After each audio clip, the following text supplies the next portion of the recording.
Intuitivni navdih za teden od 28. julija do 3. avgusta.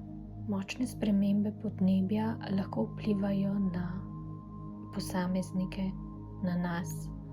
Lahko vplivajo na različna razpoloženja, ki se nam dogajajo ob izpostavljenosti tem vplivom.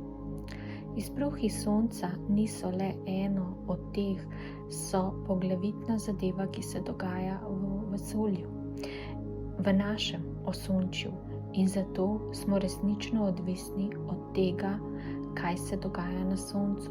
Resnično je pomembno, kako prihajajo ti žarki, lahko bi rekli informacije, lahko bi rekli frekvence, lahko bi rekli svetloba k nam na Zemljo.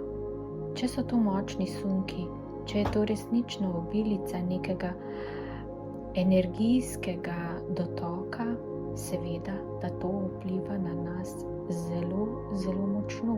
In vsekakor ni čudno, da se naše telo odziva na to. Preko sprejemanja teh resnično močnih energij, ki so kot visoke frekvence in se nam približajo v naše energijsko polje, telo odreagira. Kajti, če je tu manjša zadeva, če je tu manj intenzivni dotok energije, telo to v bistvu skoraj ne zazna. Zaznajo seveda tisti visokosenzitivni ljudje, vendar večina populacije tega ne zazna. Ko pa je tako močan pritok energije, kot se dogaja v teh dneh, je zelo pomembno, da to ozaveščamo, da to sprejmemo kot nekaj resnično zelo, zelo pomembnega in opazujemo svoje telo. Vedno vam bomo rekli, da opazujte svoje telo. Vedno vam bomo rekli, da opazujte svoje reakcije, svoje čustva. Opazujte svoj kako vam preprečuje, da bi sprejeli to kot za nekaj resničnega. Ja, sonce je glavni naš vir svetlobe. Prav je v celotnem vesolju veliko osončij, je ta naša svetleča krogla najbolj pomembna za naše življenje. Brez njega ne bi bilo nič. In zato je čaščenje sonca pomembno. Tako kot so to počeli stari Egipčani, kot so počela vsa primitivna oziroma staroverska ljudstva, ko je pomembno častiti sonce tudi sedaj. V bistvu je potrebno samo to, da se mu zahvalimo. Da se mu zahvalimo in ga v bistvu s tem nekako sprejmemo kot tisto, za kar smo res hvaležni, kar nam daje.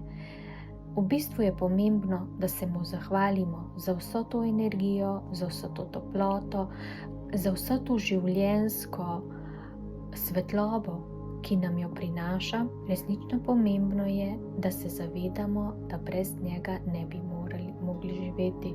In zato je tako pomembno, da ostajamo v neki ponižnosti, v neki hvaležnosti, v ljubezni do vsega, kar nam prinaša. Kajti energija sonca je seveda lahko tudi škodljiva, vendar ne govorimo o pretiranem izpostavljanju soncu, kajti to vsekakor ni najboljše. Govorimo o tem, da je to dejansko pomembna zadeva, pomemben akter, pomemben spremljevalec našega življenja, ki nam daje resnično tisto najbolj pomembno, kar potrebujemo. Če ne bi bilo svetlobe, ne bi mogli živeti. Vendar ravno zaradi tega potrebujemo tudi nasprotje svetlobe, temo, da se takrat lahko telo umiri. Kajti sončna svetloba spodbuja delovanje, spodbuja akcijo. Takrat, ko je pa manjko svetlobe, pa telo potrebuje mirovanje. In to je ravno nasprotje in to je potrebno ozaveščati in vsekakor sprejemati. Ko govorimo o svetlobi, govorimo tudi o temi.